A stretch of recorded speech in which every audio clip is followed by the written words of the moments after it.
ಎಲ್ಲರಿಗೂ ಎಡುಸನ್ ಯೂಟ್ಯೂಬ್ ಚಾನಲ್ಗೆ ಹಾರ್ದಿಕ ಸ್ವಾಗತ. ನಾನು ಸಂಗಮೇಶ್ ಮುತ್ಗಿ.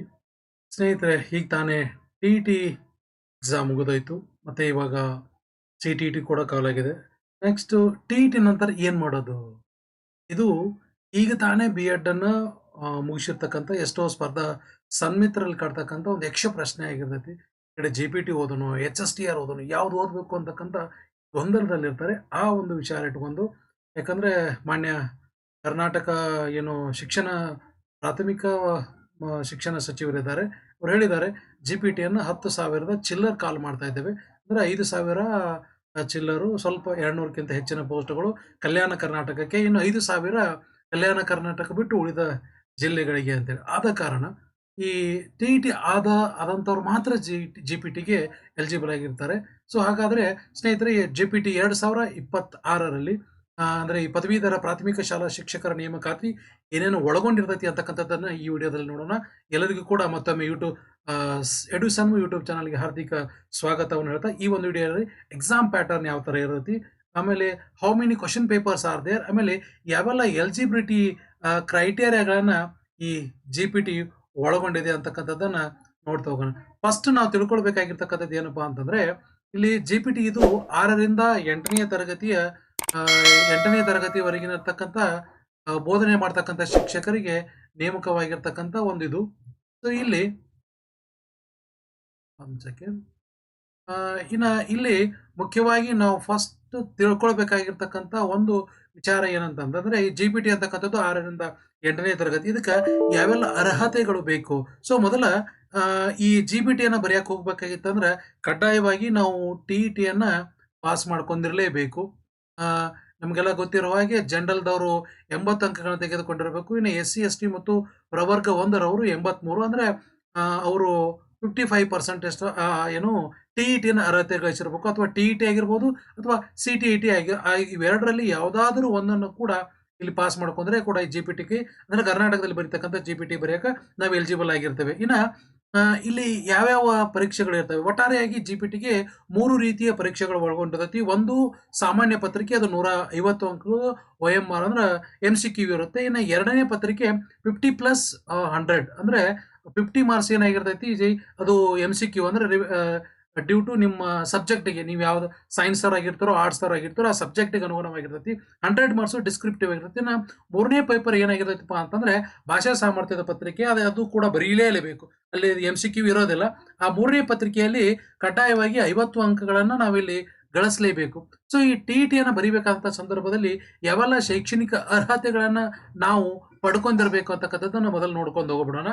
ಫಸ್ಟು ಇದು ಪದವೀಧರ ಪ್ರಾಥಮಿಕ ಶಾಲಾ ಶಿಕ್ಷಕರು ಅಂತ ಇರೋದ್ರಿಂದ ಮೊದಲು ಡಿಗ್ರಿ ಆಗಿರ್ಬೋದು, ಬಿ ಎ ಅಥವಾ BSc ಎನಿ ಒನ್, ಯಾವುದಾದ್ರೂ ಒಂದು ಡಿಗ್ರಿ ಆಗಿರ್ಬೇಕು. ಅದ್ರ ಜೊತೆಗೆ ಡಿ ಇ ಡಿ ಆಗಿರಬೇಕು, ಅಂದ್ರೆ ಏನು TCH ಅಂತ ಏನು ಕರೀತಾರೆ ಅದು ಆಗಿರ್ಬೇಕು ಒಂದೊಂದು. ಇಲ್ಲ ಅಂತಂದ್ರೆ TCH ಆಗಿರದೇ ಇದ್ರೆ ಬಿ ಎಡ್ ಕೂಡ ಆದ್ರೂ ಕೂಡ ನಡೆಯುತ್ತೆ. Either TCH or B Ed, ಇವೆರಡರಲ್ಲಿ ಬಿ ಎ ಅಥವಾ BSc ಆಗಿ ಡಿ ಎಡ್ ಅಥವಾ ಬಿ ಎಡ್ ಇವೆರಡರಲ್ಲಿ ಒಂದಾಗಿರ್ಬೇಕು. ಆಮೇಲೆ ಡಿಗ್ರಿಯಲ್ಲಿ ಮತ್ತು ಕಡ್ಡಾಯವಾಗಿ 50 ಅಂಕಗಳನ್ನು ಇಲ್ಲಿ ಗಳಿಸಲೇಬೇಕು. ಯಾರು ಸಾಮಾನ್ಯ ಅಭ್ಯರ್ಥಿಗಳು ಡಿಗ್ರಿಯಲ್ಲಿ ಪಡೆದಿರಲೇಬೇಕು. ಅದು ಬಿ ಎಡ್ ಅಲ್ಲಿ ಕೂಡ. ಇನ್ನು SC ST ಪ್ರವರ್ಗ 1ರವರು ಏನಿದ್ದಾರೆ, ಅವ್ರು 45 ಅಂಕಗಳನ್ನು ಪಡೆದಿದ್ರೆ ನಡೆಯುತ್ತೆ. ಇದು ಈ ರೀತಿಯಾಗಿರ್ತಕ್ಕಂಥ ಕ್ವಾಲಿಫಿಕೇಶನ್ ಅನ್ನ ನಾವಿಲ್ಲಿ ಹೊಂದಿರಬೇಕು. ಅದರ ಜೊತೆಗೆ ಕಡ್ಡಾಯವಾಗಿ ಜಿ ಪಿ ಟಿಯನ್ನು ಬರೆಯಕ್ಕೆ ಹೋಗ್ತಕ್ಕಂಥ ಶಿಕ್ಷಕರು ಟಿ ಇ ಟಿಯನ್ನು ಪಾಸ್ ಮಾಡಿರಲೇಬೇಕು. ಅದು ಕರ್ನಾಟಕ ಟಿ ಇ ಟಿ ಒಂದು. ಇಲ್ಲ ಕರ್ನಾಟಕ ಟಿ ಇ ಟಿ ಇರದೇ ಇದ್ರೂ ಕೂಡ ಸಿ ಟಿ ಇ ಟಿ ಕೂಡ ಆದ್ರೂ ಪಾಸ್ ಆಗಿರಬೇಕು. ಅಂದ್ರೆ ಏನು ಸೆಂಟ್ರಲ್ ಗೌರ್ಮೆಂಟ್ ಅವರು ನಡೆಸ್ತಕ್ಕಂಥ ಈ ಇವೆರಡರಲ್ಲಿ ಯಾವುದಾದ್ರೂ ಒಂದನ್ನ ಕಡ್ಡಾಯವಾಗಿ ಪಾಸ್ ಆಗಿರಲೇಬೇಕು. ಮತ್ತು ಅದು ಈಗ ಯಾಕಂತ ಕರ್ನಾಟಕದಲ್ಲಿ ಮೊದಲು 7 ವರ್ಷ ಚಾಲ್ತಿ ಇತ್ತು, ಇವಾಗ ಅದನ್ನ ಲೈಫ್ ಟೈಮ್ ಮಾಡಿದ್ದಾರೆ. ಸೊ ಹಾಗಾಗಿ ಅದರ ಯಾವುದೇ ರೀತಿ ತೊಂದರೆ ಇಲ್ಲಿ ಬರುವುದಿಲ್ಲ. ಸೊ ಇನ್ನು ನೆಕ್ಸ್ಟು ಈ ಜಿ ಪಿ ಟಿಯಲ್ಲಿ ಮುಖ್ಯವಾಗಿ ಕರ್ನಾಟಕದಲ್ಲಿ 3 ತರ ಅಥವಾ 4 ಆಗುತ್ತೆ ಕಾಲ್ಫಾರ್ಮ್ ಮಾಡ್ತಾರೆ. ಒಂದು ಇಂಗ್ಲಿಷ್ ಭಾಷಾ ಶಿಕ್ಷಕರು. ಸೊ ಇಲ್ಲಿ ಕನ್ನಡ ಭಾಷಾ ಶಿಕ್ಷಕರನ್ನ ಕರೆಯುವುದಿಲ್ಲ. ಇಂಗ್ಲಿಷ್ ಭಾಷಾ ಶಿಕ್ಷಕರಂದ್ರೆ ಇಂಗ್ಲಿಷ್ ಲ್ಯಾಂಗ್ವೇಜ್ ಟೀಚರನ್ನ ಇಲ್ಲಿ ಕಾಲ್ಫಾರ್ಮ್ ಮಾಡ್ತಾರೆ ಇದರಲ್ಲಿ. ಸೊ ಹಾಗಾಗಿ ಇಂಗ್ಲಿಷ್ ಲ್ಯಾಂಗ್ವೇಜ್ ಟೀಚರ್ ಯಾವೆಲ್ಲ ಪದವಿಯನ್ನ ಪಡೆದಿರಬೇಕು ಅಂತಕ್ಕಂಥ, ಮೊದಲು ಅವರು BA ಅನ್ನ ಕಲ್ತಿರಬೇಕು, ಬ್ಯಾಚುಲರ್ ಆಫ್ ಆರ್ಟ್ಸ್. ಸೊ ಅದ್ರ ಜೊತೆಗೆ ಕಡ್ಡಾಯವಾಗಿ ಇಂಗ್ಲಿಷ್ ಅನ್ನ ಒಂದು ಆಪ್ಷನಲ್ ಸಬ್ಜೆಕ್ಟ್ ಆಗಿ ಕಲಿತಿರಬೇಕಾಗುತ್ತದೆ. ಇಂಗ್ಲೀಷನ್ನು ಆಪ್ಷನಲ್ ಆಗಿ ಕಲ್ತಿರಬೇಕು. ಆಮೇಲೆ ಈ ಡಿಗ್ರಿಯಲ್ಲಿ 50ರಷ್ಟು ಅಂಕಗಳನ್ನ ಅವರು ಪಡೆದಿರಲೇಬೇಕು. ಅಥವಾ ಪರಿಶಿಷ್ಟ ಜಾತಿ SC ST ಪ್ರವರ್ಗ 1 45 ಅದರ ನಡೀತೈತಿ. ನಾನು ಆಗಲೇ ಹೇಳಿದ ಹಾಗೆ ಇಲ್ಲಿ ಬಿ.ಎಡ್ ಅನ್ನ ಮಾಡ್ತಕ್ಕಂಥ ಅಥವಾ ಬಿ.ಎಡ್ ಆಗಿರ್ಬೋದು ಅಥವಾ ಡಿ.ಇ.ಡಿ ಅನ್ನ ಮಾಡ್ತಕ್ಕಂಥ ಸಂದರ್ಭದಲ್ಲಿ ಒಂದು ಆಪ್ಷನಲ್ ಸಬ್ಜೆಕ್ಟ್ ಆಗಿ ಅಥವಾ ಬೋಧನಾ ಮಾಧ್ಯಮವಾಗಿ ಇಂಗ್ಲಿಷನ್ನ ಅಥವಾ ಯಾವುದಾದ್ರೂ ಒಂದು ಭಾಷೆಯನ್ನ ಇಲ್ಲಿ ಕಡ್ಡಾಯವಾಗಿ ಕಲಿತಿರಲೇಬೇಕು.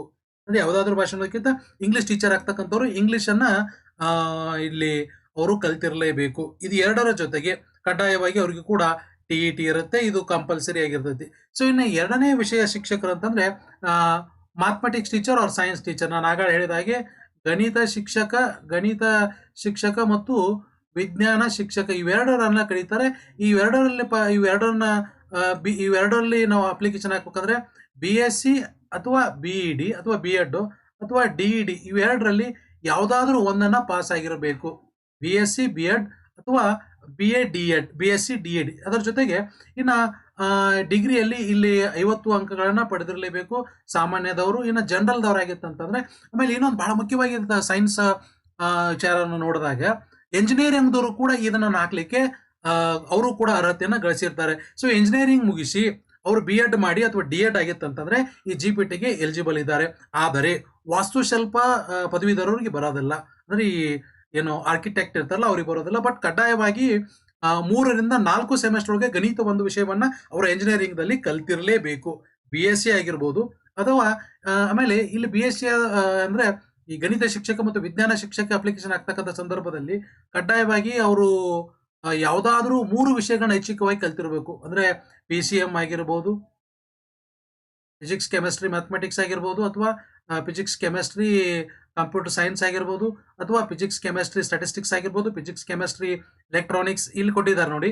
ಅಂದ್ರೆ ಗಣಿತ, ಭೌತಶಾಸ್ತ್ರ, ರಸಾಯನಶಾಸ್ತ್ರ, ಗಣಕ, ಎಲೆಕ್ಟ್ರಾನಿಕ್ಸ್, ಸಂಖ್ಯಾಶಾಸ್ತ್ರ, ಭೂಗರ್ಭಶಾಸ್ತ್ರ ಇವು ಯಾವುದಾದ್ರಗಳಲ್ಲಿ 3 ಕಡ್ಡಾಯವಾಗಿ ಅವರು ಅಭ್ಯಾಸವನ್ನ ಮಾಡಿರಲೇಬೇಕು. ಅದರ ಜೊತೆಗೆ ಇನ್ನು B.Ed ಅನ್ನ 50 ಅಂಕಗಳೊಂದಿಗೆ ಪಾಸ್ ಆಗಿರಬೇಕು.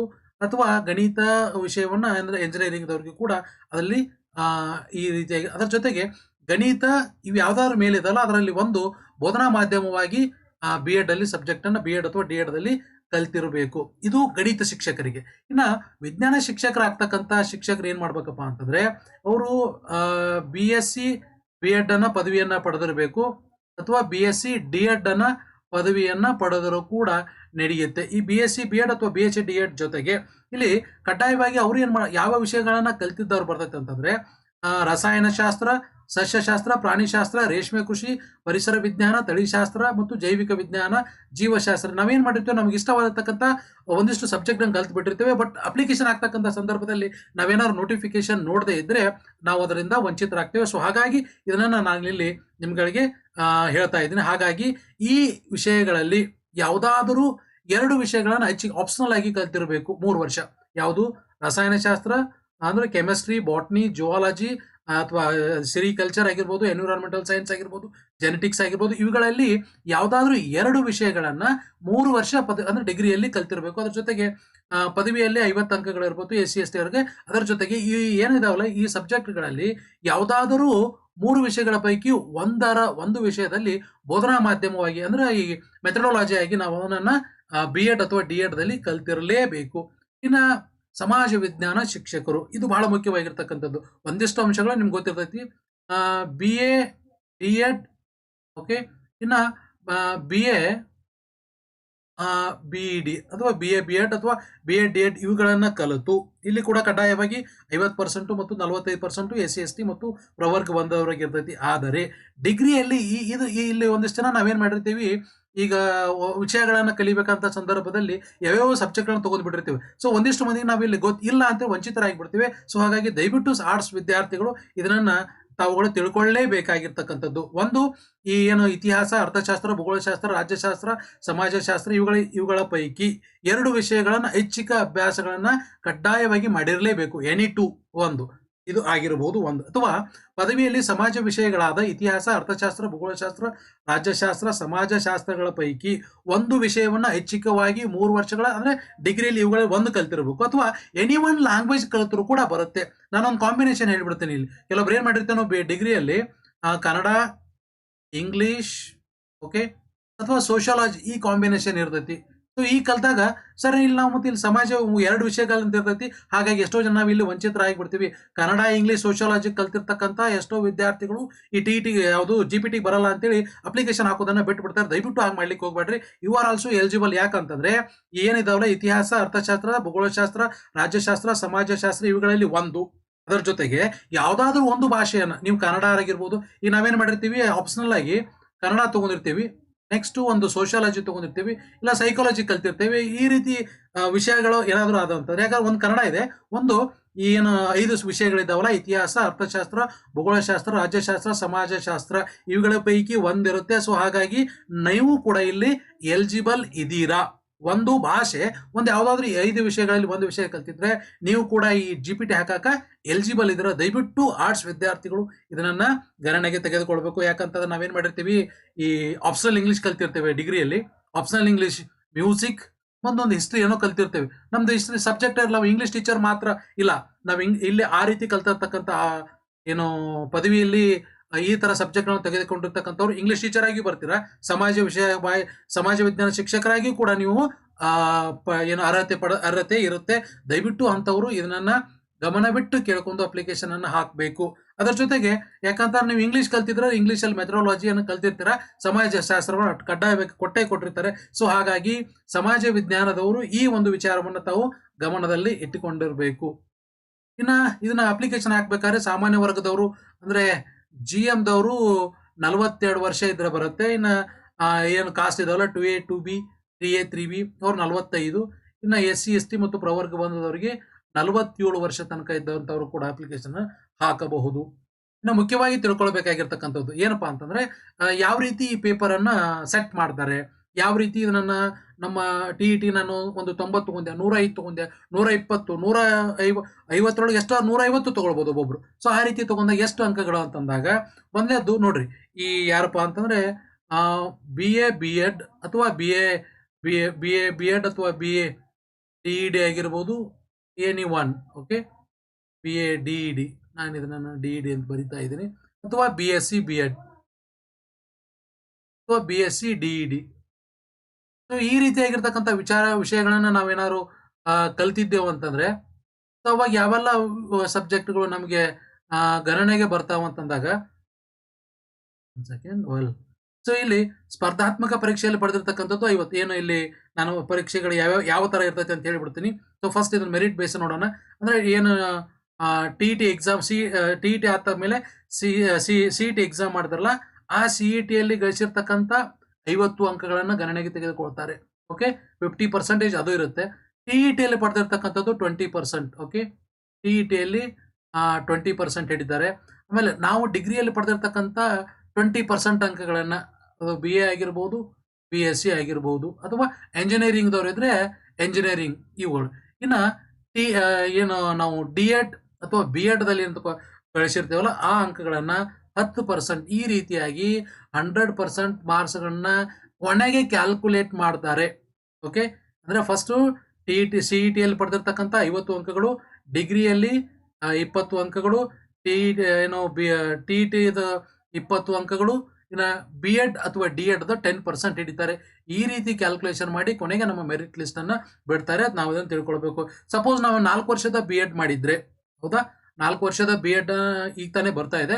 ಬಟ್ ಕೆಲವೊಬ್ರು ಈ ಏನು ಈ NCERT RIಗಳಲ್ಲಿ ಕಲ್ತಿದ್ರೆ, ಸೊ ಅವರಿಗೆ 50% CET ಹಿಡಿತಾನೆ, 20% TET ಹಿಡಿತಾನೆ, 30% ಅವರ DEd ಮತ್ತು ಅಥವಾ BEd ಮತ್ತು ಡಿಗ್ರಿಗಳು ಅಲ್ಲೇ ಮಿಕ್ಸ್ ಆಗಿಬಿಡ್ತಾರೆ, ಅದನ್ನ 30% ಹಿಡಿತಾನೆ. ಸೊ ಈ ರೀತಿಯಾಗಿರ್ತಕ್ಕಂಥ ಮೆರಿಟ್ ಅನ್ನ ನಿರ್ಧಾರ ಮಾಡ್ತಾನೆ.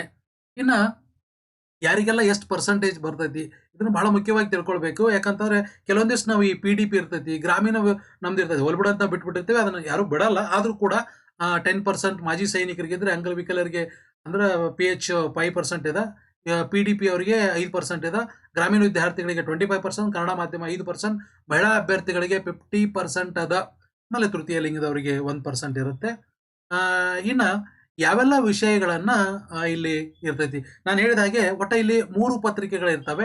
1ನೇ ಪತ್ರಿಕೆಯಲ್ಲಿ ಪೇಪರ್ ಫಸ್ಟ್ ನಲ್ಲಿ ಏನ್ ಮಾಡ್ತಾರಪ್ಪ ಅಂತಂದ್ರೆ 6 ವಿಷಯಗಳು ಇರ್ತವೆ. ಒಂದು ಸಾಮಾನ್ಯ ಕನ್ನಡ, ಓಕೆ, ಸಾಮಾನ್ಯ ಇಂಗ್ಲಿಷ್, ಸಾಮಾನ್ಯ ಕನ್ನಡ ಮತ್ತು ಸಾಮಾನ್ಯ ಇಂಗ್ಲಿಷ್ 25 ಮಾರ್ಕ್ಸ್‌ಗೆ ಸಂಬಂಧಪಟ್ಟಿರುತ್ತೆ.